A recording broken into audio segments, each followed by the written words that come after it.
Google ads வழியா, Google ஆட்ஸ்னால் என்னன்னு சொல்லிடுறேன் இப்போவே. நம்ம பார்க்கக்கூடிய ஒரு யூடியூபாக இருக்கலாம், இல்லாட்டி நீங்கள் சர்ச் பண்ணக்கூடிய சர்ச்சிங் கன்சோலாக இருக்கலாம். கூகுள் ஏதாவது சர்ச் பண்ணும்போது முன்னாடி வந்து நிற்கக்கூடிய இடத்துல ஸ்பான்சர்டுன்னு ஒன்று இருக்கும். இந்த ஸ்பான்சர்டு அப்படின்னு சொல்லக்கூடிய அந்த லைன், அந்த டேக்லைனை நீங்கள் பார்த்தீங்கன்னா அது ப்ரமோட் பண்ணப்பட்ட ஒரு ஐட்டம்.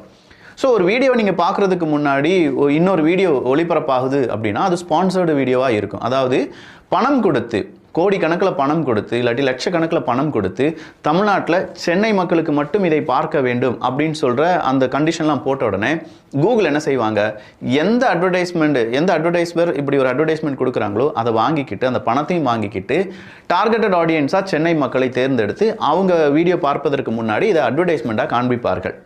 இதை ஏன் செய்கிறாங்க, பொலிட்டிக்கல் அட்வர்டைஸ்மெண்ட் ஏன் செய்கிறாங்கன்னா, மக்களை போய் அதிகமாக ரீச் ஆகிறது அப்படிங்கிறது இப்போ சமகாலத்தில் சோஷியல் மீடியா வழியாக மட்டும்தான் முடிகிறது. ஏன்னா அந்த சோஷியல் மீடியா